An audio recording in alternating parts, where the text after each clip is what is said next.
සියලු දෙනාටම ආයුබෝවන්. මම ගොඩක් කාලයකට පස්සේ අතරමැදියාව channelය නැවත ක්‍රියාත්මක කරන්න කියලා හිතුවේ විශේෂ කාරණයක් තියෙනවා.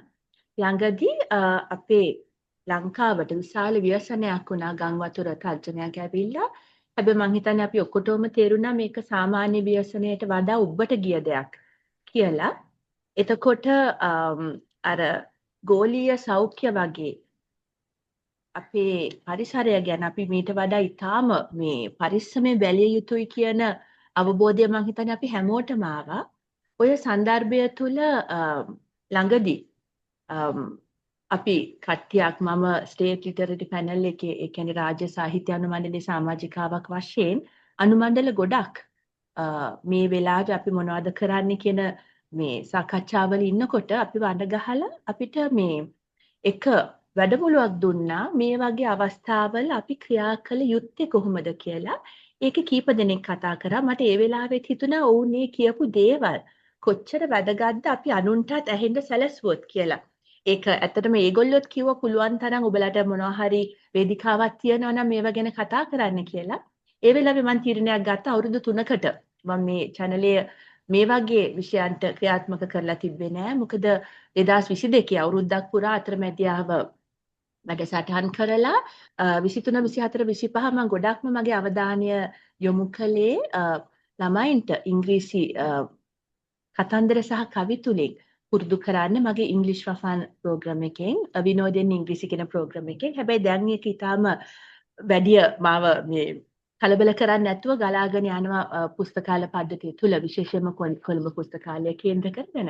ඒකින්ද මගේ අවධානයක් දැන් නැවත මේ වගේ මගේ channel එකට යොමු කරන්න පුළුවන්.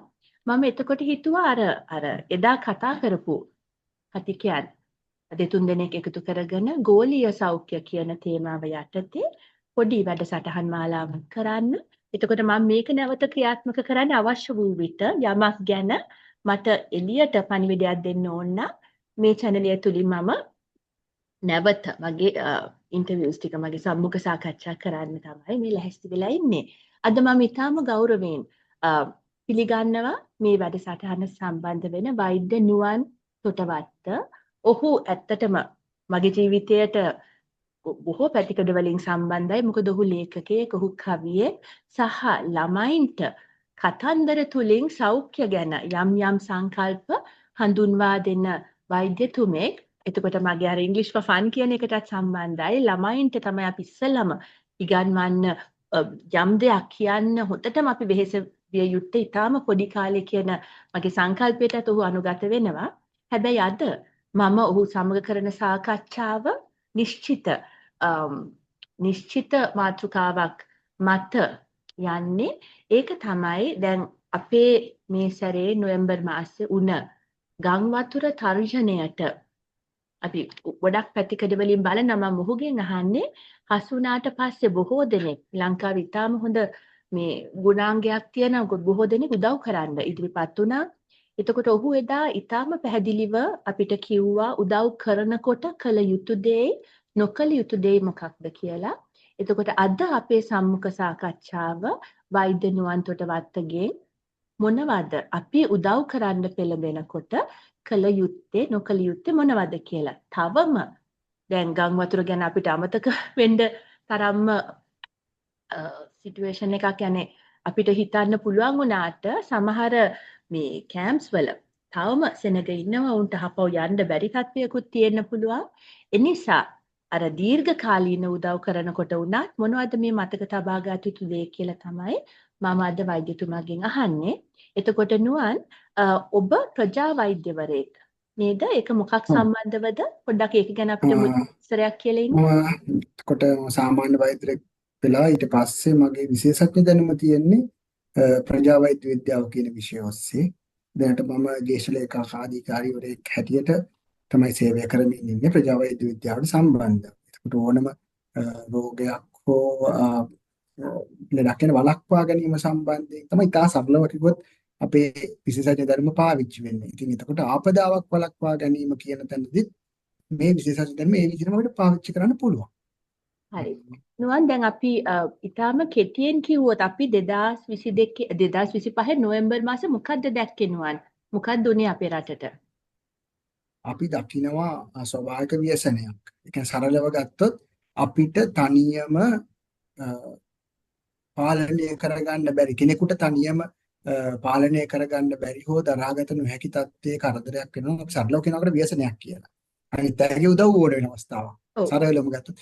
එතකොට අන්න ඒ වගේ අවස්ථාවක් තමයි වෙන්නේ එක්කෙනෙකුට දෙන්නෙකුට නෙවෙයි විශාල පිරිසකට මේ ගම් වතුර සහ නායම් එක්ක. එතකොට ජීවිත හානි වෙනවා. තුවාල සහ විනත් ආපදා වෙනවා. දේපල හානි වෙනවා. මිනිස්සු අවතැන් වෙනවා. යම් තැනක් හිටපු තැන නැති වෙලා උන් තව තැනකට යන්න වෙනවා. එතකොට මිනිස්සු කායිකව සහ මානසික වශයෙන් විවිධ ගැටලු වලට පත් වෙනවා. අපි හැමෝම එකතු වෙලා උත්සාහ කරේ ඔවුන්ට උදව් කරන්න. ඒක තමයි තිබුණ තත්ත්වය ඇත්තටම. මම කැමති එහෙම කරන්න අපි යම් පිරිසක් විපතටපත් වෙලා හිටියා කායිකව හා මානසිකව. තව පිරිසක් ඔවුන්ට උදව් කරන්න උත්සාහ කරමින් හිටියා. නුවන් සංඛ්‍යාත්මක වශයෙන් දන්නවද කී දෙනෙක් අවතැන් වෙලාද කැම්ප්ස් වගේ කීයක් තිබ්බද කඳවුරු කීයක් වගේ දැන් නැතුණාද දැන් හොඳ තත්ත්වෙට ගිහිල්ලාද අනිශ්චිත තොරතුරු දල වශයෙන් උනත් කිව්වට කමක් නමුත් මම හිතන්නේ මිලියන 2ක් විතර අවතැන් වුණා අපේ ජනතාව. ඒත් මරණ වශයෙන් අපි 1000කට අඩු සංඛ්‍යාවක් ගැන කතා කළත් තහවුරු කළ නැති දේවල් අවතැන් වෙච්ච අතුරුදහන් වෙච්ච පිරිස එහෙම ගත්තම අපිට හිතේ යම් අදහසක් තියෙනවා මරණ සංඛ්‍යාව අපි වාර්තා කරන සංඛ්‍යාව වල යම් මට්ටමකින් ඉහළ ඇති කියලා. තවම කඳවුරු කීයක් විතර ඇතිද ඔයා හිතන්නේ? සමහර කඳවුරු දැන් වහලා ඒගොල්ලෝ නැවත නිවෙස් වලට ගිහින්. දැන් මම වැඩ කරපු දිස්ත්‍රික්කයක් ගත්තම මාතලේ දිස්ත්‍රික්කයේ මට 60කට ආසන්න කඳවුරු ප්‍රමාණයක් තිබුණා. කුඩා දිස්ත්‍රික්කයක් වෙලා. අපිට හිතා ගන්න පුළුවන් කොයිතරම් කඳවුරු ප්‍රමාණයක් තිබුණාද කියලා. ඇත්තට මේ සුරක්ෂා මධ්‍යස්ථාන ප්‍රමාණය සමහර දේවල් මම හිතන්නේ අවුරුද්දක් විතර තව දුරටත් අපිට තියාගන්න වෙයි කියලා මත පළ වෙනවා. ඒකට හේතුව දැන් සමහර අයගේට වෙන ආපදාවත් එක්ක ඉක්මනින් නොවුන්ම යථාර්ථයටපත් කරගන්න පුළුවන් නැති වෙච්ච දේවල්. උදාහරණ ගම් වතුර යට වුණා නම් ගම් වතුර බහැලා ගියාම සුද්ධ කරලා ඒ ටික කරාට පස්සේ ඒකට යන්න පුළුවන්. නමුත් සමහර අයට තමන්ට තිබුණ දේවල් සහ මුලින්ම නැති වුණා. එතකොට ටික කාලයක් යනවා ඒක ගොඩනගා ගන්න. ඊටත් වඩා දේ තමයි සමහර ස්ථාන උන් පදිංචි වෙච්ච ස්ථාන මේ වෙනකොට මානව මේ මිනිසුන්ට වාසය කරන්න නුසුදුසුයි කියලා තීරණය කරලා තියෙනවා. ඔව් ඔතන තමයි මං හිතන්නේ නුවන් අපිට අපි ඔක්කොගේම නිකන් අර මනසට හිතා ගන්න බැරි දේ අර අපේ රටට අර අපි අපේ භූමිය කියලා හිතපු සමහර ඒවා එච්චරම මේ අර අන්ස්ටේබල් කියන අස්ථාවරයි කියන හැඟීම මං හිතන්නේ මෙතෙක් කල මෙහෙම අපි කාටවත් දැනෙලා තිබ්බේ නැහැ. ඔව් ඒකට හේතුව තමයි අපි දන්නවා නායයන් වගේ දේවල් කියන ස්වාභාවික ව්‍යසන. එතකොට කාරණා දෙකක් මත මේක රඳා පවතිනවා. එකක් තමයි ඔබ නිකන් හිතන්නකෝ මිනිස් වාසයෙන් තොරව තිබුණයි කියලා පෘථිවිය. ඒත් නායයන් සිද්ධ වෙනවා. සම්මට්ටමට. එතකොට සමහර වෙලාවට අර පැස්ස සහ ඒ දේවල් ප්‍රබලතාවය වැඩි වෙන්න ශක්තිමත් වීමක් වුණත් ඒ වගේ දෙයකට යටත් වෙන්න පුළුවන්. ඒ වගේම මානව ක්‍රියාකාරීත්වය නිසා සමහර ශක්තිමත්ව හොඳට තිබුණු භූමිය පැසල වලට නොදෙන තත්ත්වයටපත් වෙලා තියෙන්නත් පුළුවන්. ওই කාරණා දෙකම නිසා අපි අවධානමට ලක් වුණා. ඒක අපිට හොඳට පෙනුනේ ඉතා විශාල වර්ෂාපතනයක් ලැබිච්ච නිසා. සාමාන්‍ය වර්ෂාපතනයක් දරා ගන්න පුළුවන් භූමි විශාල ප්‍රමාණයක් මේ වර්ෂාපතනය දරා ගන්න බැරි වෙච්ච නිසා කඩන් වැටුණා. හරි. දැන් නුවන් එතකොට ඔයාගේ ක්‍රියාකලාපේ ඒ දවස්වල මොනවද? මොකද්ද ඔයාගෙන් දැන් ඔයාගේ නිලතල අනුව ඔයාට කරන්න උනේ මොනවද ඒ දවස්වල? අපේ මූලිකවම අපිට කරන්න වෙන කාරණාව තමයි මේ වෙලාවේදී කොහොමද ජනතාව විසින් මම අදහස් කරේ ආපදාටපත් වෙච්ච අය වගේම ඒ වෙනුවෙන් උදව් කරන්න වෙහෙසෙන අය රාජ්‍ය නිලධාරීන්නේ හැමෝම හැසිරෙන්න ඕන කොහොමද කියන එක. ඔවුන්ට தත්ත්වය දැනුම් දෙන එක. දැන් උදාහරණ සුරක්ෂා මධ්‍යස්ථානයක ඇතිවිය හැකි අවදානම් තත්ත්ව මොනවද කියලා කලින් දැනගෙන ඒකට ලෑස්ති වෙන්නේ කොහොමද කියලා දෙන එක. ඒකට පිටින් යන අය හැසිරිය යුත්තේ කොහොමද කියලා දෙන එක. ඒ වගේ දේවල් ටිකක් තමයි ඇත්තටම මූලිකව අපි සිද්ධ කරේ. ඊට අමතරව ආපදාවක් වුණාට පස්සේ ඒකේ විශාල මට්ටමේ තියෙන දේවල් කොහොමද සහන සලසන්නේ? ඒකේ කොහොමද ඒකේ තීව්‍රතාවය අපි ඇසස් කරගන්නේ? ඉස්සර වෙලාම උදව් කරන්න ඕන කාටද? කවුද වැඩිම අවධානමට ලක් වෙලා තියෙනවනේ ඔය වගේ දේවල් තීරණය කරලා විද්‍යාත්මක ක්‍රමවේදයකට මේකට මුහුණ දෙන එක තමයි අපි කරන්න උත්සාහ කරමින් හිටියේ. හරි. ඔයා අන්තිම කියපු තැනින් පටන් ගමු නුවන්. කාටද අපි ඉස්සලම මේ උදව් කරන්න ඕනේ? හරි. මේ වගේ තැනකදී අපි දකින දේ තමයි අවතන් ෆෝ සුරක්ෂා මධ්‍යස්ථානකට යන අය තුවාල වෙච්ච අය ගත්තම සමහරු ඉන්නවා විශේෂයෙන් තුවාල වෙලා අපිට මේ රෝහල් ගත කරන්න වෙන එහෙම පිරිසක් ඉන්නවා. නමුත් ඒ මට්ටම ඉවර වුණාට පස්සේ ඉන්න අයගෙන් ගොඩක් සමහරු ඉන්න අවදාන. පළවෙනි කාණ්ඩය තමයි කුඩා දරුවෝ. සෑම වයසකම කුඩා දරුවෙක් වුණාම ඒගොල්ලෝ ඉන්නේ අවදානම් මට්ටමක. මොකද එයා ලේසියෙන් ඒගොල්ලන්ට හානියක් වෙන්න පුළුවන්. දෙවනි කොටස ගත්තම අපිට ගන්න පුළුවන් මෙතන ඉන්නවා ගර්භණී මව්වරු ඉන්නවා. ඒ වගේම කිරි දෙන මව්වරු ඉන්නවා. දරුවෙක් ප්‍රසූත කරන්න ඔන්න මෙන්න ඉන්න අය ප්‍රසූත කරලා ඉත අඩු දින ගාණක් ගත වෙලා ඉන්න අය. ඒගොල්ලෝ ඉන්නවා. તો ඒ කාණ්ඩ දෙක ගැන අපි විශේෂයෙන් බලන්න වෙනවා. ඊට පස්සේ දැන් ඉන්නවා ඒ වගේ සමහර වෙන්න මම ඒ වෙලාවෙම පොඩ්ඩක් පයින් නම් ඔය ඉවරෙන්න ඉස්සෙල්ලා දැන් ගර්භණී ඒ වගේ අලුත උපන් ළමයෙක්ට කොහොමද නුවන් එහෙම කඳවුරකට ආවහම ඒ කිරි දෙන අම්මා කෙනෙක් වශයෙන් විශාල වෙන ප්‍රශ්න එනවා නේද? අර ප්‍රිවසි පිළිබඳ ප්‍රශ්න.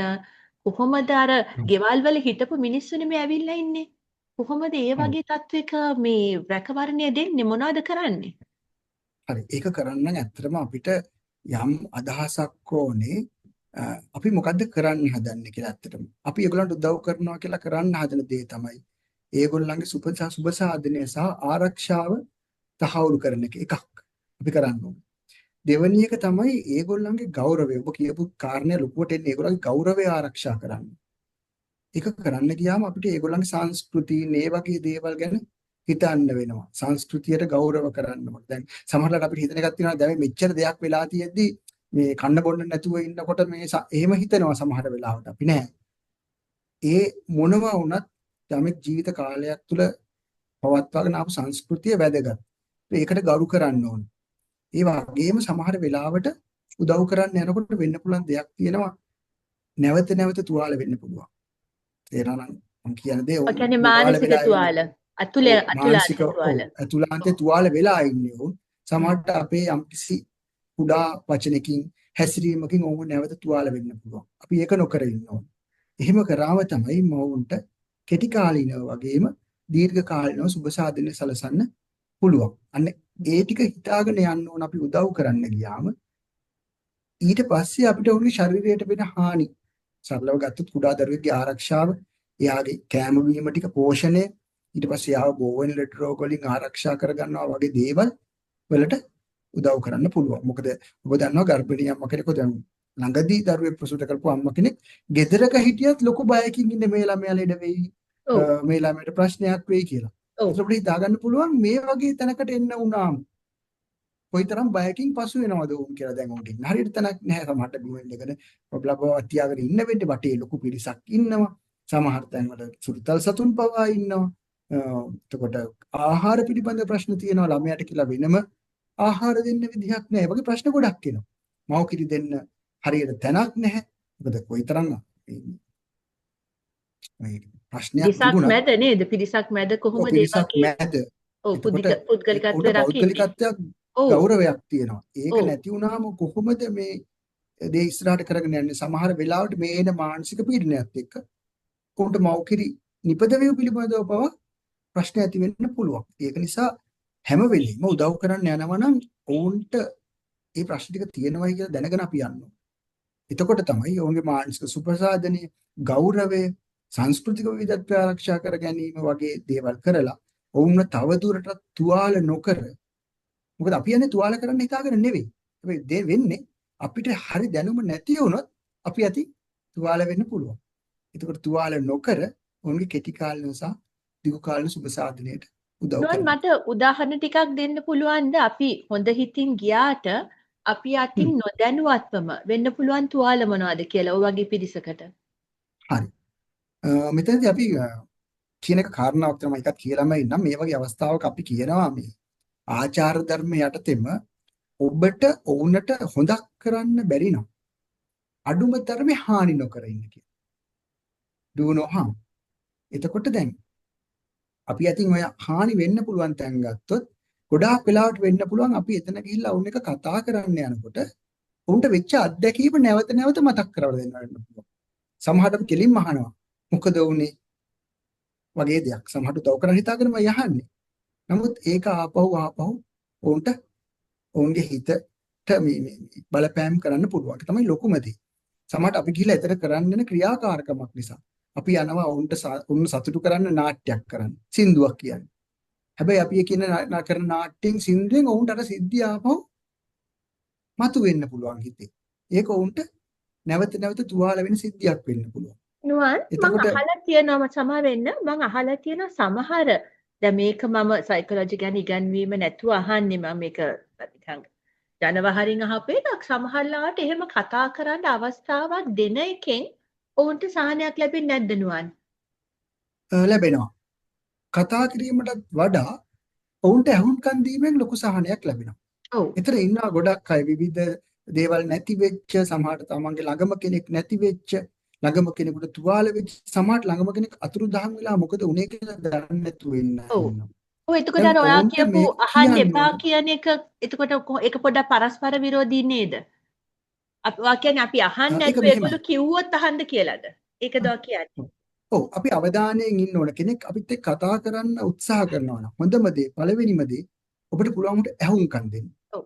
මොකද දැන් ඒ වගේ කෙනෙකුට උපදෙස් දෙන්න යනවා නම් ඔබට තියෙන්න ඕන අඩුම තරමේ මනෝචිකිත්සක ඔව්. තත්ත්වයක් මනෝ වෛද්‍යවරයෙකුගේ යම් දැනුමක්. එහෙම වුණොත් තමයි ඔබට උන්ට පෙරලා උත්තර දෙන්න පුළුවන්. මොකද ඔව්. ඒ විශේෂඥ දැනුම නැතුව ඔබට ඒක කරන්න බෑ. හැබැයි ඔබ ඔව්. හැමෝටම කරන්න පුළුවන් දෙයක් තියෙනවා. ඔවුන්ට ඇහුම්කන් දෙන්න එක. ඒතකොට ඒක ලොකු හිත නිදහස් කරගන්න ලොකු දෙයක් වෙනවා. අහන් ඉන්න කෙනෙක් ඉන්නවා නම්. ඒතකොට ඔබට පුළුවන් ඔවුන්ගේ කියන කතාව ඔවුන් ඔවුන්ලා වැරදි දෙයක් හිතන්නේ නැතුව, ඔවුන්ව විනිශ්චය කරන්නේ නැතුව ඔවුන්ගේ කතාවට ඇහුම්කන් දෙන්න.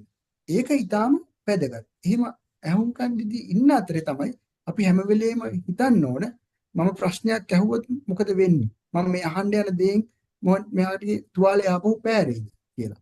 ඒක තේරෙන්නේ නැත්නම් හොඳම දේ තමයි ගැඹුරු ප්‍රශ්න අහන්නේ නැතුව අර කලින් හැමගීම් බලෙන් නිරාවරණය කරලා. එයා කියන ඕනම දෙයක් එයාට හිතිලා කියනවා නම් ඒක එයාට පහසුවක්. හැබැයි අපි ප්‍රශ්න අහලා මතු කරගන්න හදනවනේ. මොකක් හරි දෙයක් අකමැත්තෙන් එයාගෙන් එළියට එනවා නම් ඒක එයාට අපහසුවක්. ඒ හරි නිසා ඔබ කියන්නේ හාර අහන්න එපා. ඒගොල්ලන්ම ස්වේච්ඡාවෙන් ඒක ගැන කතා කරන්න ඉදිරිපත් වුණොත් අහන් ඉන්න. හැබැයි අපිට ඔව්. කියන්නේ අපිට එතන පුහුණුවක් නැත්නම් උත්තර දෙන්න හදන්නත් එපා කියලානේ. ඔව් අපිට සමහර වෙලාවට අපි සමහර වචන කියනවා. ඒ කියන්නේ දැන් හොඳටම මම කියන්නම්. ඕකේ අහන් ඉඳි අපි කියන දේවල් කියන්නේ හැමදේම හොඳින් සිද්ධ වෙයි. හැමදේම හොඳ වෙයි. එහෙම නැත්නම් අපි කියනවා ඔයා ශක්තිමත් වෙන්න ඕන. තව හිත හදාගන්න. හිත හයි කරගන්න. සමහර වෙලාවට තව කියන දෙයක් තියෙනවා. දැන් බලන්න මේ අහවලාට වෙලා තියෙන දේත් එක්ක ඔයාට වෙලා තියෙන හරි පොඩි දෙයක්. ඔය සන්තෝෂ වෙන්න ඕනේ ඒක ගැන. ඔන්න ඔය වගේ දේවල් අපි අතින් කියවෙනවා. අපි උත්තර දෙන්න ගියාම අපිට අවශ්‍ය කරන දැනුම නැතුව. ඒ හැම එකකදීම වෙන්නේ එයාට මේ ලෝකයේත් එක්ක තියෙන බැඳීම අඩු වෙන එක, සමහරට තරහ යන එක, දුක හිතෙන එක, ඒ වගේ දේවල්. මොකද ඔය කියපු කවදාවත් දේවල් අපි හරියට කියන දේවල්. දැන් මං උනත් ওই ටික කියනවා. ගොඩක් විට කාගේ හරි ඔව් දුක කතාවක් අහන් හිටියොත්. මම ඔබට ඒවා කියන්නේ කියන්නේ කුඩා මේ දරුවෙක් අවස්ථාවේ හොඳ නෑ කියලානේ. මේ අවස්ථාවේ හොඳ නැහැ. මොකද කුඩා දරුවෙක් ගන්නකො. සමහර විට එයා තව එක කුඩා දරුවෙක් ඉන්න පුළුවන්. එයාට යාගේ දෙමව්පියෝ නැති වෙලා මේ ව්‍යසනේ. තව කුඩා දරුවෙක් ඉන්න පුළුවන්. එයාගේ සුරතලා නැති වෙලා. තව කුඩා දරුවෙක් ඉන්න පුළුවන්. එයා රැයට නිදා ගන්නකොට ළඟ තියාගන්න අර මේ soft toy එක ටෙඩි බෙයා නැති වෙලා. හැබැයි මේ දරුවෝ තුන්දෙනාටම ඔවුන්ට නැති වෙච්ච දේ ඉතා විශාලයි. අපිට ඒක කිරන්න අපිට අයිතියකුත් නැහැ, හැකියාවකුත් නැහැ. ඒ නිසා ඔවුන් තුන්දෙනාට වෙන වෙනම ඇහුම්කන් දෙන්න. ඒ තුන්දෙනාව සසඳන්න යන්න එපා. අර බලන්නකෝ අර මේ ගෙදර අයත් නැති වෙලා ඉන්නවා. ඇයි ඔයා ටෙඩි බෙයා නැති වෙච්ච එකට අඬන්නේ වගේ දෙයක් කියන්න. ඒක මොහොත නෙමෙයි. එතකොට වෙන්නේ එන හැඟීම තමයි මේ ලෝකේ අපිත් එක්ක නෑයි කියන හැඟීම. ඒ කියන්නේ දැන් කාට හරි මට දුක් වෙන්නවත් අයිතියක් නෑ කියන හැඟීම දාන්න හොඳ නෑ නේද නුවන්? දාන්න හොඳ නැහැ. දැන් උදාහරණයක් හැටියට දැන් අපි මේ වගේ ව්‍යසනයකට ගොදුරු වුණාම ඒ කෙනාට ඒක දරා ගන්න එකට මුහුණ දෙන්න පුළුවන් හැකියාව රඳා පවතිනවා එයාගේ වයස මත, අධ්‍යාපන තත්ත්වය මත, එහෙම නැත්නම් එයාගේ දරා ගැනීමේ හැකියාව මත. ඔයගේ දේවල් ටිකක් එක්ක එයාට ලෝකයෙන් ලැබෙන උදව්ව මත. ඔය ටිකෙන් අර අපි මුලින් කියපු එකක්වත් අපිට වෙනස් කරන්න බෑනේ මදු. ඒ කියන්නේ අපිට බෑ එයාගේ අධ්‍යාපන තත්ත්වය වෙනස් කරන්න. එයාගේ ආර්ථික තත්ත්වය වෙනස් කරන්න බෑ. එයාගේ බුද්ධිමත්භාවය වෙනස් කරන්න බෑ. අපිට වෙනස් කරන්න පුළුවන් එකම දේ තමයි ලෝකයේ කොයිතරම් Taman එක්ක ඉන්නවද කියලා එයාට දැනෙන හැඟීමක් තියෙනවනේ. ඒ හැඟීම වෙනස් කරන්න. එතකොට අපි ඇඳුමක් කෑම ටිකක් පොඩි ළමයෙකුට සෙල්ලම් බඩුවක් මොකක් හරි අරන් යන එකෙන් අපි කරන්නේ ඒගොල්ලන්ට හිතට දැනෙන්න අරිනවා ලෝකේ අපිත් එක්ක ඉන්නවා අපි තනි වෙලා නැහැ. ඒ නිසා අපි තවදුරටත් ජීවත් විය යුතුයි කියලා. හැබැයි ඔබ ඒ අරන් යන ඇඳුම හරි මොකක් හරි දීලා ඔවුන්ගේ ඡායාරූපයක් ගත්තොත් මොකද වෙන්නේ? ඒ මුළු දේම අනිත් පැත්ත හැරලා උන්ට හිතෙන්න පටන් ගන්නවා. ලෝකේ අපිත් එක්ක නැහැ. මේක ගෙනත් දෙන්න ඔවුන්ගේ පැවැත්ම වෙනුවෙන්. දැන් ඔවුන්ට ප්‍රසිද්ධ වෙන්න නුවන් දැන් අනිත් පස්සේ මම ඊළඟට අහන්න ගිය එක තමයි දැන් අපේ ලෝකේ ඊටාම ප්‍රබල විදිහට සමාජ මාධ්‍ය අපේ ලෝකේ කරන්න තරම්ම දැන් වෙනස් වෙලා තියෙන්නේ. එතකොට සමාජ මාධ්‍ය සහ උදව් කිරීම අතර මේ සම්බන්ධය ගැන අපි චුට්ටක් කතා කරමුද නුවන්? මොකක්ද විය යුත්තේ? සමාජ මාධ්‍ය වැදගත් යම් දේවල් ඉල්ලන්න මෙහෙම කරන්න කියලා කියන්න. එතකොට මං සමාජ මාධ්‍ය පල්ලෙහාට දාන්නව නෙමෙයි. ඒක වැදගත්. හැබැයි මේ අවස්ථාවේ උදව් කරන අවස්ථාවක සමාජ මාධ්‍ය භාවිතය ගැන අපි මොනවද දැනගත යුත්තේ? ඕනම තාක්ෂණයක් මදු මම විශ්වාස කරන දේ තමයි තාක්ෂණය කවදාවත් මිනිසුන්ට හානි කරලා නැහැ. ලෝකයට හානි කරලත් නැහැ. ඒක භාවිතා කරන්න හැකියාව නොමැතිකම, කුසලතාවය නොමැතිකම තමයි හානි කරලා තියෙන්නේ. දැන් අපි පොලිතීන් එක ලොකු ගැටුමක් තිබුණා. හැබැයි පහුගිය කොවිඩ් සමයේ අපි ජීවිත බේරගත්තේ පොලිතීන් එක්ක. ඒ නිසා සමාජ මාධ්‍ය ජාලා කිව්වත් ඊටාම වැදගත් දේවල් සඳහා භාවිතා කර හැකි ඊටාම දියුණු වේදිකාවක් ඒක. හැබැයි අපි ඒක වැරදි විදිහට පාවිච්චි කරොත් අපිට වගේම සමාජයට හානි වෙන්න පුළුවන්. එතකොට අපි අපේ අරමුණ කොයි පැත්තටද තියාගෙන ඉන්නේ කියන එක. දැන් අපි යන්නේ උදව් කරන්න නම් අපි ඒ උදව් කරන්නේ සමාජ මාධ්‍ය ජාලවල දාන්න නම්. ඒ වෙනුවෙන් අපේ ප්‍රතිරූපයේ සම්බන්ධ යමක් ගොඩනගා ගන්න නම් අන්න එතනයි හානිය තියෙන්නේ. එතනදී කාරණා දෙකක් වෙනවා. එකක් තමයි ඔබ කරන වැඩේ වටිනාකම යම් මට්ටමකින් පහළට යනවා. දෙවෙනි එක තමයි අර මේ වෙලාවේ සුරක්ෂා මධ්‍යස්ථානවල ඉන්නේ නැත්නම් බියසෙන්ටපත් වූ ජනතාවට ලොකු අසාධාරණයක් පැරද්දක් කරනවා. සරල උදාහරණයක් ගත්තොත් කුඩා දරුවෙක්ගේ ව්‍යසනයකටපත් නොවුනත් ඡායාරූපයක් යම් තැනක පළ කරන්න බෑ දෙමව්පියන්ගේ අවසරය නැතුව. නමුත් අපි ඒ දේවල් අමුමුවේ සමහර වෙලාවට උල්ලංඝනය කරනවා. ඒක නිසායි අපි යෝජනා කරන්නේ මේ අවස්ථාවේදීවත් ඔබ එවන් ස්ථානයකට යනවා. ඔබගේ ජංගම දුරකථනයේ කැමරාව ක්‍රියාවිධිත කරගෙන යන්න කියලා. ඔබ ගිහිල්ලා අදාළ කාරණාව මේ ඉෂ්ට කරලා ඔබ ආපහු වෙන්න ඔබට මතකයක් තියෙයි. කවදා හරි සන්තෝෂ වෙන්න පුළුවන්. ඔවුන්ටත් ලෝකය ගැන විශ්වාසයක් ඇති වෙයි. අර එක තැනකදී මම දැක්ක කෙනෙක් කියලා. ඔව් සමා වෙන්න ඔබ ඉවර කරන්නේ ඒක. ඔව් ඒක තැනකදී මම දැක්ක කියලා තියෙනවා උදේ කෑම ගන්න යනකොට සුරක්ෂා මධ්‍යස්ථානයක මේ එතන කෑම බෙදද්දී ඡායාරූප ගන්න සිද්ධියක් නිසා නොකා හැරිලාමයි කියලා කෙනෙක් කියලා තිබුණා. ගොඩක් වෙලාවට තමයි මෙතන විශේෂයෙන්ම මෙතන මේ වගේ ව්‍යසනයකට පස්සේ මෙහෙම දෙයක්ුත් වෙනව නේද නුවන්? මේ සාමාන්‍ය ජීවිත ගත කරපු යම් විදිහක Tamanට පුළුවන් විදිහට කාල උයලා හිටපු කට්ටිය දැන් මෙහෙම අවස්ථාවක වුන්ටත් වෙන විකල්පයක් නෑ නේද? අර පේලියට ඇවිල්ලා කෑම දෙනකන් ඉන්න එක. එතකොට ඒගොල්ලන්ගේ ආත්ම ගරුත්වය පිළිබඳ අපිට ඉඩක්වත් නැද්ද ඒ පැත්ත බලන්න මේ වගේ ව්‍යසන අවස්ථාවේ? ඒක අපි ඔළුවේ තියාගත යුතුද? මෙහෙම මේ පේලියට ඇවිල්ලා බත් කාපු අය නෙමෙයි මේ කියන එක හරි. අපි ඒක හිතන්න ඕනේද? ඔව් පැහැදිලිව අපි හිතන්න ඕනේ. මොකද අපිට තව ගොඩක් ක්‍රමවේද තියෙනවා මේ සඳහා කරන්න. එතන ගිහිල්ලා මේ පේලියට ඇවිල්ලා ආහාර දෙන්න අවශ්‍යතාවයක් නැහැ. සමහරට අපිට පුළුවන් ඕන් එක එකතු වෙලා දැන් අපි උදාහරණයක් හිට අපි හඳුනන තැනක අපි සමහර දවස් වලට අපි පාසලකට යනවා වැඩමුළුවකට නිකන්. එහෙම ගියාම අපි කවදාවත් මේ පොලින් සංස්කෘතියක් තියාගන්නේ නැහැ. අපි අරන් යන දෙයක් තියෙනවා අරන් ගිහලා ඕන් එක්ක එකතු වෙලා ඒක බෙදාගෙන කාලා සාමූහික වශයෙන් කතා බහ කරලා අපි එනවනේ. අන්න ඒ දේ අපිට එතනදිත් කරන්න පුළුවන්. එතනදී උස් පහත් ભેදයක් අවශ්‍ය නැහැ කියන්නේ. අපිත් කනවා ඇත්තට ඒගොල්ලන් එක්කම. ඔව් ඒගොල්ලන්ට අපිටත් කෑම කන්න පුළුවන්. අපි ගිහිල්ලා මෙතනදී එහෙම විශේෂයක් හෝ අපි ඇවිල්ලා ඉන්නේ ඔබට උදව් කරන්නේ කියන හැඟීමම සමහර වෙලාවට හානි කරයිනේ. හානියක් කරන්න හානි කරයි. ඒ නිසා ඒක අවශ්‍ය නැහැ. අපි හැමෝම දන්නවා මේ වෙලාවේ ඔවුන්ට අපේ උදව් අවශ්‍යයි කියන එක. නමුත් ඒක නෙමෙයි. ඒ කියන්නේ ඒක අපි පෙන්විය යුතු නැහැ.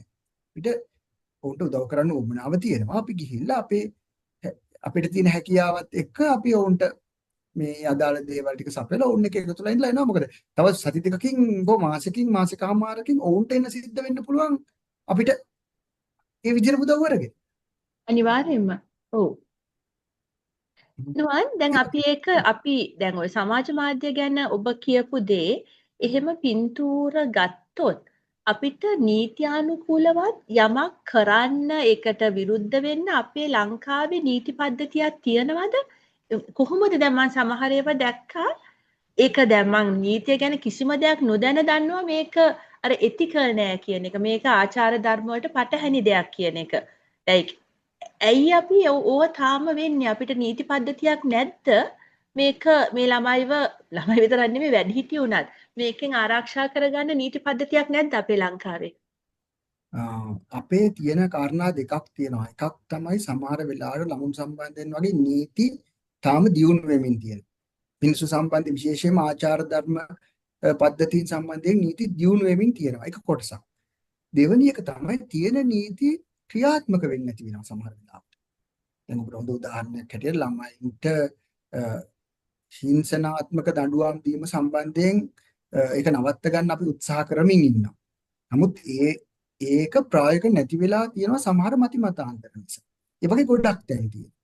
ඒතර මෙතනදී ගත්තත් ළඟදී ළමා ආරක්ෂක අධිකාරිය මගින් චක්‍රලේඛයක් නිකුත් කරා විශේෂයෙන්ම මෙන්න මේ කියන ව්‍යසන තත්ත්වයක් එක්ක සුරක්ෂා මධ්‍යස්ථානට ගිය ළමයින්ගේ ඡායාරූප යම් තැනක පළ කරන්න එපා.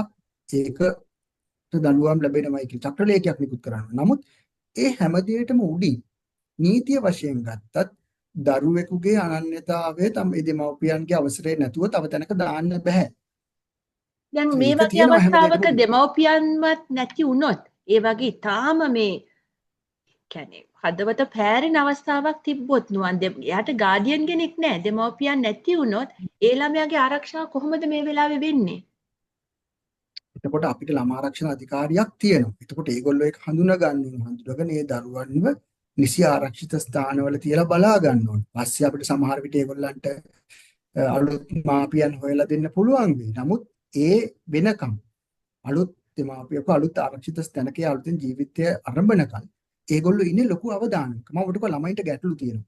මේ මොහොතේ තියෙන ගැටලු ප්‍රධාන 4ක් ගත්තොත් එකක් තමයි යාට ආදරණීයෙක් නැති වෙලා වෙන්න පුළුවන්.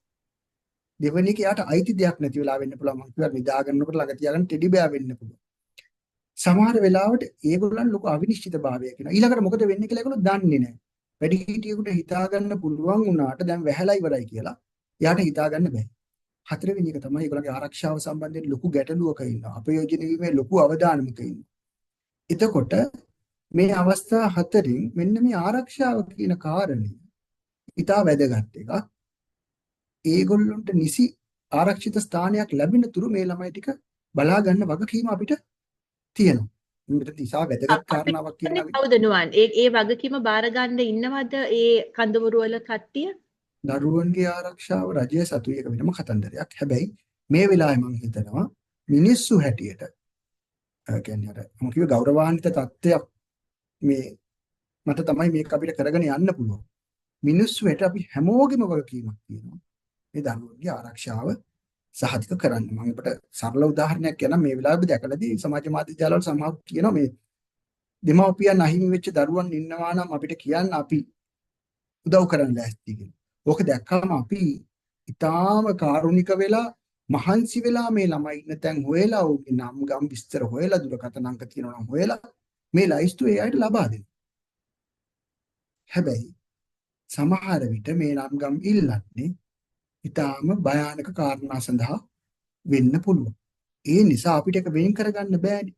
ඒ නිසා මේ වෙලාවේ කරන්න ඕන වැඩේ තමයි ඒ විදිහට ඊටාම දැඩි ගැටලු වලටපත් වෙච්ච අවදානවටපත් වෙන්න ලොකු ඉඩක් තියෙන දරුවන්ව රජය මගින් ලයිස්තුගත කරලා ඔවුන්ගේ ආරක්ෂාව සලසන්න බලන්න ඕන වෙන අයට ඇවිල්ලා මේ ළමයි එක්ක ගනුදෙනු කරන්න ඉඩ දෙන්න බෑ අපිට.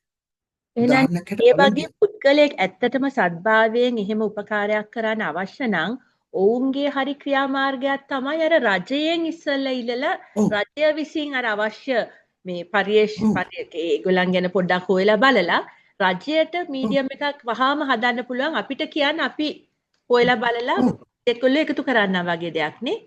හැම වෙලෙම රජය හරහා විය යුතු ලම්බන් සම්බන්ධ කටයුතු. කැමති කෙනෙකුට එකපාරටම කඩාගෙන ඉඳගෙන මේ මධ්‍යස්ථානයක් ඇතුළට ඇවිල්ලා කෙලින්ම ළමයින් සමග ගැටෙන්න ඉඩ දීම කරන්න බෑ.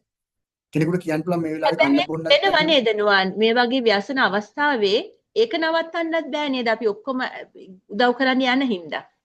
ඒකට හේතුව තමයි අපිට ක්‍රමවේදයක් නැති එක. අපි මුලින්ම මේ ව්‍යසනයක් වෙනකොටම අපි ඒකට ලෑස්තිලා නම් ඉන්නේ අපි දන්නවා නම් එතකොට ළමයි කියන එක ප්‍රමුඛ වෙනවා. ළමයි ටිකත් එක ගනුදෙනු කරන ක්‍රමවේදයක්. එතකොට ඒ වෙනුවෙන් වෙනම නිර්ධාරියෙක් සමහර විට මේ කියන මධ්‍යස්ථානය ඇතුළේ කවුරු හරි ළමයින්ට මොනවා හරි අරන් ආවොත් එයාගෙන් ඒක අරගෙන අදාළ ළමයින්ට නිසි විදිහට ලබා දෙන ක්‍රමවේදයක් ඇති කරලා තියෙනවා. මොකද නැත්තම් හානිය වැඩි වෙන්න පුළුවන් අර කැම ටිකක් හෝ සෙල්ලම් බඩුවක් දෙනවට වඩා. මොකද දැන් ඔබට පැහැදිලි කරන්න පුළුවන් මේක මෙහෙම දැන් ස්වේච්ඡාවෙන් ඉදිරිපත් වෙන අය ඉන්නවනේ මේ වෙලාවේ ස්වේච්ඡාවෙන් ඉදිරිපත් වෙන අය වැළඳ ගන්න තැනක ඉන්නේ. හැබැයි මෙතන ඉන්නවා ස්වේච්ඡාවෙන් කිව්වට ඇත්තටම ස්වේච්ඡාවෙන් නොවන වෙනත් අරමුණු සඳහා ඉදිරිපත් වෙලා ඉන්න කට්ටිය. උන්ට මේ වෙලාවේ හොඳ මාර්ගයක් හම්බෙලා තියෙනවා ආරක්ෂක අංශ සහ සියල්ල මගහරිමින් මේ ළමයින්ට කෙලින්ම ළඟා වෙන්න.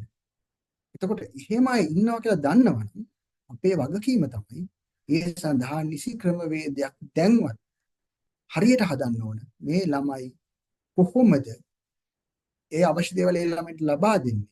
හානිය අවම කරන්නේ සහ ඉක්මනින්ම මේ ළමයින්ට තිබුණු ජීවිතය ආපහු ලබා දෙන එක. කියන උදාහරණයකට පාසල් යන්න පුළුවන් තරම් ඉක්මනට මේ ළමයින්ට පාසල් සමාජයේ යලි ලබා දෙන්නේ කොහොමද කියන එක. එතනදී තමයි අපිට මේගොල්ලන් ආරක්ෂා කරගන්න වෙන්නේ මේ කියන පාසලත් හානි වෙලා නන්නුවන් වෙන කඳවුරක හරි ඒ වගේ පාසල් අර මිනිස්සු අර මානුෂීය සම්පත් වලින් හරි පාසල් කියන වාතාවරණය හදන්න පුළුවන් නම් ඒක හරි වැදගත් නේ. පැහැදිලිව මේගොල්ලන්ගේ සමාජයේ මේ වෙලාවේ එයා කියලා ගණන් හදන එකවත් අකුරු ලියන එකවත් වෙන දෙයක් විද්‍යාව ඉගෙන ගන්න එකටත් වඩා ඒ පැය 6 ඇවිල්ලා ගුරුවරයෙක් සහ තමන්ගේ යාළුවොත් එක්ක හරි ඒ සම වයසේ කණ්ඩායමක් එක්ක එකට ගත කරලා ඒ ජීවිතේ බෙදාගෙන එහෙම ටික දවසක් ඉන්න ලැබෙන එකම මේ වෙලාවේ ඉතා වැදගත්. ඒක නිසා ඒ ඉල්ලීමත් කරනවා මේ කිසිම දරුවෙකුට අර ඉස්සර වගේ යුනිෆෝම් එකද නැත්නම් වෙන ඇඳුමක්ද සපත්තු දෙක තියෙනවද පොත් තියෙනවද ඒ කිසිම කාරණාවක් මේ කියන්නේ බලපෑමක් කොට නොගෙන බලපාන්න නැතුව පාසලට ඇවිල්ලා අඩුම තරමේ මේ පැය 6 නිකන් ගත කරලා යන්න හරි මේ මොහොතේ අපිට ඉඩ සලසන්න වෙනවා. ඒ වගේ අවස්ථා වෙලා තියෙනවද නුවන් දැන් එහෙම ඕනේ විදිහකට පාසලට එන්න සපත්තුවත් යුනිෆෝම් එකවත් මේවා අපි බලන්නේ එන එකයි වැදගත් වෙන කියන එක පාසල් මට්ටමට ඒ අදහස ගිහින් තියෙනවද දැන්?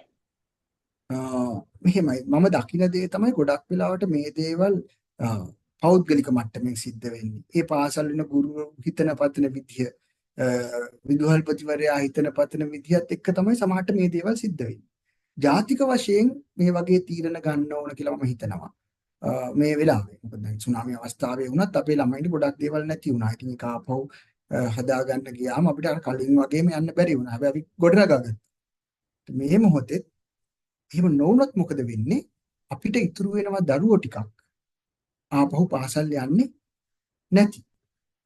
ඒක තමයි ඊටම භයානක දේ. අත්දැකීම් හිතෙන්නේ අපි මේවා හැමදේටම పూర్ව සැලැස්මක් තිබිය යුතුයි කියන එකනේ. මේ හදිස්සිය ඔය ඔක්කොම නීති එක්ක දඟලනවට වඩා එහෙම పూర్ව මට ඒක තමයි මට බය මේ වගේ එකක් පළවෙනි එක දෝ කියලා හිතෙනවා. මොකද අපි පරිසරය ගැන එච්චර තැකීමක් නැතුව ක්‍රියා කරලා තියෙන අපි විතරක් නෙමෙයි ලෝකේ හැමතැනම දැන් අපි ඉතා පැහැදිලිව කඳවුරු මෙහෙම එක දවසින් හැදුන කඳවුරු වලට මෙන්න මේ නීති ක්‍රියාත්මක කළ යුතුයි කියලා එක අර already decided set of rules තිබ්බොත් කලින්ම සැලසුම් කරගෙන මෙතෙක් කල එහෙම දෙයක් තිබ්බේ නැද්ද නුවන්?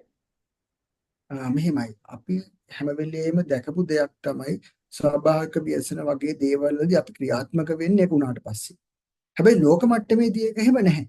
දැන් උදාහරණයක් හැටියට සංකල්පයක් තියෙනවා AAP කියලා. ඒ කියන්නේ accountability for affected people කියන එක. එතනදී අපි කතා කරන්නේ මේ වගේ ව්‍යසනයක් වුණාම ඒ ඔවුන්ට සහන සලසන ක්‍රමවේදයක. දැන් ඉස්සර කරේ අපි එකතු වෙලා අපි කතා කරලා ඒගොල්ලන්ට මොනවද දෙන්න ඕනේ මොනවද කරන්න ඕනේ මොනවද අරන් ගියොත් හොඳයිද වගේ කතා කරලා ආධාර එකතු කරලා ඒ ටික අරන් යන්නේ. නමුත් මේ වෙනකොට ලෝකේ පිළිගන්න සංකල්පය තමයි අපි මුලින්ම ඒගොල්ලන් ළඟට ගිහිල්ලා අපි බලන්න ඕන ඔවුන්ගේ අවශ්‍යතාව මොනවද කියලා ඔවුන් ඉන්න තැන. ඒතර අපි වග වෙන්නේ අග කියන්නේ වෙනදට අපි වග කිව්වේ අපි ඉහළ නිලධාරියාට. මොකද අලුත් සංකල්පය කියන්නේ ඔයගොල්ලෝ වග වෙන්නේ ඒ කාටවත් නෙමෙයි මේ ව්‍යසනයට ලක් වෙච්ච ජනතාවට. ඒතර ඔවුන්ගේ අවශ්‍යතාවය අනුව තමයි වගේ දේවල් නම් අහන්න නැතුව හරි අවශ්‍යයි කියලා දැනගන්න පුළුවන් නේද නුවන්? ආහාර, කෑම, පාසල් ඒවා නම් අනිවාර්යයෙන්ම අවශ්‍ය වෙනවා. ඔය කියන්නේ ඊට වඩා ඔබට ගියාමනේ. ඔව්. ඉතින් එහාට ඔබට ගියාම මේ නමුත් දැන් සමහර වෙලාවට මෙහෙම වෙන්න පුළුවන් කොච්චර ව්‍යසනකාරී තත්වයක වුණත් සමහර වෙලාවට සමහර දැන් ඔතන ඉන්න සරල උදාහරණයක් දුන්නොත් ඔතන ඉන්න පුළුවන් යම්කිසි ආහාරයකට අසාත්මිකතාවයක් තියෙන එක කෑවොත් ලෙඩ වෙන අය. සාමාන්‍යයෙන් අපි එකතු වෙලා කතා කරද්දී අපිට ඕක හිතෙන්නේ නැහැ. ඒ නිසා පුළුවන් උපරිම මට්ටමින් ඔවුන් ළඟට යන්න කියන එක තමයි හැමදෙලෙම බැරි වෙයි. කියන්නේ මේ කිසි දෙයක් 100% කරන්න කියනව නෙවෙයි. නමුත් අපි දැනගෙන ඉන්න ඕන වැදගත්ම දේ තමයි මේ වෙලාවේ අපේ වගවීම තියෙන්නේ මේ ව්‍යසනයටපත් වෙච්ච ජනතාවට කියන. එහෙම තමයි මේ අලුත් විද්‍යාත්මක ක්‍රමවේදයේ සැලසුම් කිරීම පටන් ගන්න. එතකොට ලෝකයේ තුල මේ ව්‍යසන මේ වගේ දේවල්ට මුහුණ දෙන්න ඊටාම විශේෂ වැඩපිළිවෙළවල් සකස් වෙලා තියෙනවා. එහෙනම් අපිත් මං හිතන්නේ අනාගතයේ එහෙම සකස් වීමට ගියොත් හොඳයි මං හිතන්නේ. සමහර විට යන්නත් පුළුවන්. මේ ව්‍යසනෙන් පස්සේ. නුවන් අපි ළමයි ගැන ගොඩක් කතා කරා. මට පොඩ්ඩක් කියනවාද කාන්තාවන් පැත්තෙන්, ගැහැණු ළමයි පැත්තෙන්, ස්ත්‍රීන් පැත්තෙන්. ඒගොල්ලන්ට විශේෂ බානක අවස්ථා එන්න පුළුවන්ද මේ වගේ අවස්ථාවල? පැහැදිලිවම ඒ කියන්නේ ඔවුන්ව විවිධාකාර වලින් අවදානමට ලක් වෙනවා. එකක් තමයි ඔවුන් හැම වෙලෙම යම් කිසි බලයකට යටත් වෙන්න පුළුවන්. මේ තියෙන සංස්කෘතික රාමුන් අතරේ එහෙම වෙන්න පුළුවන්. ඔබ දන්නවා සමහර වෙලාවට ගෙදරක තනියම ඉන්න ගෑනු ළමයෙක් වුණත් සමහර වෙලාවට අපයෝජනයට සහ දේවල්වලට ලක් වෙනවා. දැන් මෙතනදී ඔවුන්ගේ ආරක්ෂාවට උපායකින් මිදිලා බොහෝ නොදන්නා පිරිසක් මැද තමයි මේගොල්ලෝ ඉන්නේ. ඒ නිසා එක කාරණාවක් ඔවුන්ව ඒ බලයට යට වෙන්න පුළුවන්. දෙවෙනි කාරණාව තමයි ඔවුන් ලොකු මානසික පීඩාවකට පත් වෙලා ඉන්න පුළුවන්. මානසික පීඩාවකට පත් වෙලා ඉන්නලාක ඔවුන්ව සමහර ක්‍රියාවන් වලට නමා ගැනීමේ හැකියාව, යොමු කර ගැනීමේ හැකියාව වැඩි වෙන්න පුළුවන්. දෙවෙනි එක. ඊළඟට පිරිමි ළමයින්ට නැති සෞඛ්‍යමය අවශ්‍යතාවය ඒගොල්ලන්ට තියෙනවා. උදාහරණයක් ඇත්තට මේ වෙලාවේ ගත්තම සැලකිය යුතු කාන්තාවන් පිරිසක්, තරුණ ගැහැණු ළමයි පිරිසක් තමන්ගේ ඔසක් දින පහු කරමින් ඉන්නවා මේ සුරක්ෂා මධ්‍යස්ථාන තුල. ඒ සඳහා ඔවුන්ට අවශ්‍ය කරන දේවල් තියෙනවාද? දැන් එක ළමයෙකුට සමහර විට අපි හිතමුකෝ සනීපාරක්ෂකතුවා කට්ටලයක් කියලා. මේක අරගෙන මේ කඳවුර මැදින් යන්න පුළුවන් වෙන්න පුළුවන්. එයා පුරුදු වෙලා තියෙන විදිය. නමුත් තව ළමයෙක් එතන ඉන්න පුළුවන්. ඒක තාම රහස්‍යගතව සිද්ධ කරන ඒක එළියට දැක්කම ලොකු යාට ලැජ්ජාශීලී ස්වභාවයක් දැනෙන ළමයෙක් ඉන්නවා. ඇයගේ සංස්කෘතික ජීවිතය තුළ ඒක කොහොමද කරේ කියන එක උතන ඊටාම තදින් බලපාන. එතකොට දැන් අපි ඒවා බෙදන්නේ කොහොමද? ඔබ හිතන්න ටකට්ස් ගොඩාක් ආවට පස්සේ මේක ග්‍රාමනිලධාරීවරයාට ගිහිල්ලා බෙදාගෙන යන්න බෑ සමහර වෙලාවට. අනිත් දේවල් වගේ පාන් භාගයක් බෙදනවා වගේ. එහෙම කරන්න බෑ. එතකොට ඒ සඳහා පොඩ්ඩක් හිතලා එතන ඉන්න කාන්තාවක් විවිධ ජාතීන් නියෝජනය කරන විවිධ ආගම් නියෝජනය කරන වැඩිහිටි කාන්තාවන් ඉන්නවනම් ඒ අය එකතු කරගෙන ඒ ආගම් ජාතීන් අනුව ඒ තියෙන විදිහට මේ දේවල් ටික ලබා දෙන්න කටයුතු කරන්න. මේ සල්ලි යන දේවල් නෙමෙයි. පිට චුට්ටක් හිතන්නයි ඕනේ. ඒ වගේ දේවල් තියෙනවා. ඒකට ඊළඟ කාරණේ තමයි සමහර වෙලාවට ඔබ ගිහිල්ලා මම කියන්නේ ඡායාරූප ගන්නවයි කියලා. ඡායාරූප අරගෙන සමාජ මාධ්‍ය ජාලාවල පළ කරාම සමහර විට නවයෝන් ගැහැණු ළමයෙක් දෙන්නෙක් මේ පින්තූරවල සමාජ ජාලාවල නිර්වාණය වුණාම මේක බලන කෙනෙකුට හරි පහසු ඉලක්කයක් ලැබෙනවා. මෙන්න මේ කියන කෙනා මෙතන මේ මධ්‍යස්ථානයේ ඉන්නවා කියලා පේනවා. ඔහු බලයේ තියෙන කෙනෙක් නම් ඔහුට පුළුවන් ඒක හඹා යන්න. අපි කියන්නේ හන්ට් කරනවා කියලා. මොකක් කරන්න පුළුවන්. ඒකට අපි මේ ෆොටෝ එකකින් අන්න ඒකටත් අවස්ථාවක් හදලා දෙනවා. ඉතින් මේ වගේ දේවල් තව ගොඩාක් දේවල් කියන්න පුළුවන්. මේ වගේ ගොඩාක් අවදානම් සහගත තත්ත්වයක තමයි මේ නවයෝන් ගෑනු ළමයි මේ තැන්වල ඉන්නේ. වැදගත් කාරණේ වුණ අවදානවට ලක් වෙන එක නෙමෙයි. ඒව හඳුනා ගන්න තරම් දැනුමක් අපි සතුව තියාගෙන අපි ඒකට මොකුත් කරනවද නැද්ද කියන එක. මේ දේවල් අඳුනගෙන ඒවට හැම වෙලෙම ප්‍රතිරෝධීව වැඩ කරන එක තමයි මේ වෙලාවේ කරන්නේ. එදා අපි සාකච්ඡාවේ තව කියපු දෙයක් තමයි සමාජ මාධ්‍යයෙන් අපි යම් දෙයක් ඉල්ලනවා නම් කරන්න පුළුවන් එක දෙයක් තමයි ඒ කැම්ප් එක කඳවුර ඇතුළට යන්න ඉස්සලා ලැහැස්ති වීම ඕනනම් පෙන්වන්න පුළුවන්. අර මොනවද ලැහැස්ති කරේ කියලා පෙන්වන්න පුළුවන්. ඒ වගේ විදිවලින් උපාය මාර්ග වලින් attention ගන්න අවධානය ගන්න. හැබැයි මේ දෙන්නේ කාට එතන මොකක්වත් කරන්න නැතුව අන්ධකාර තුල ඒක තියන්න කියලා. මොකද දැන් ඔබ හිතන්න දැන් මේ ඉන්න පිරිස ඔවුන්ගේ මේ කියන අවදානම් කාලේ ඉවරලා ඔවුන් සාමාන්‍ය ජීවිතය ආපහු පටන් ගන්නවා කොහොම හරි. ඒ පටන් ගත්තට පස්සේ අවුරුදු ගානකට පස්සේ හරි සමහර විටක මේ දරුවෙක්ගේ ඡායාරූපයක් ඔබ දන්නවද ඉස්සර වගේත් නෙවෙයි ඉස්සර පින්තූරයක් කියන එක ඒ පින්තූරේ නැති වුණොත් නැහැ. නමුත් දැන් එහෙම නෙවෙයි. මේ පින්තූරේ 100,000 ගණනින් ෂෙයා වෙනවා. ඒත් දැන් ගොඩක තියෙනවා මේක. ඔබ හිතන්න අවුරුදු ගානකට පස්සේ මේ දරුවාට සමහරට මේ ඡායාරූපේ දකින්න ලැබුණම උන්ට දැනෙන්නේ. එතකොට සමහර වෙලාවට ඒ ළමයා ඒ වෙලාවේ කවුලක් කියලා හිතන්නෙත් නැති වෙන්න පුළුවන්. ඡායාරූපයක් ගන්න දීලා ඉන්න පුළුවන්. හැබැයි එයා ළමයි. එතකොට එයාට ඒ වගේ තීරණයක් ගන්න තරම් එයාගේ සිත තාම මනස තාම දියුණු නැහැ. එතකොට සමහරට චොකලට් එකක් දුන්නම ෆොටෝ එකක් ගන්න කියන්න පුළුවන්. හැබැයි ගන්න කිව්වා කියලා අපිට අයිතියක් නැහැ ඒක පළ කරන්න. මොකද දරුවෙක් දෙන කැමැත්ත අපි නිසි කැමැත්තක් හැට සලකන්නේ නැහැ. ඔබ දන්නවා ලංකාවේ ලිංගිකව එකතු වෙන්න අවුරුදු 16ක වයස සම්පූර්ණ වෙන්න ඕන. ඊට අඩු කෙනෙක් කැමැත්ත දුන්නා කියලා අපි ඒක නියම කැමැත්තක් හැට සලකන්නේ නැහැ. ඒ වගේම තමයි මේ ඡායාරූපයක් අරන් පළ කරන්න උනත් ඒ ළමයා කැමති වුණා. ඒගොල්ලෝ තමයි කිව්වේ ෆොටෝ එකක් ගන්න කියලා. එහෙම කියලා අපිට නිදහස් වෙන්න බෑ. මොකද අවුරුදු සමහරට අවුරුදු 15 ළමයා අවුරුදු 20 මේ ඡායාරූපේ දකිද්දී ආගේ මනස කඩාගෙන වැටෙනවා නම් මොකද කරන්නේ? ඒ නිසා හැම වෙලෙම මං හිතන්නේ දැන් අපි ආරෝග්‍ය ශාලා ස්පිරිතාලයක ඇතුළත ස්පිරිතාලය ඇතුලේ අපි ඡායාරූප ගන්න දෙන්නේ නැහැ. ඔබ ස්පිරිතාලයක ඇතුළේ ඡායාරූපයක් දැකලා තියෙනවා නම් ඒක නීති විරෝධී ඡායාරූපයක්. ඒ වගේ මං හිතනවා මේ ගේට් වලින් ඇතුළට ක්‍රියාත්මක වෙන විදිහට අපි පැහැදිලි නීති රාමු සකස් කරන්න ඕනි කියලා.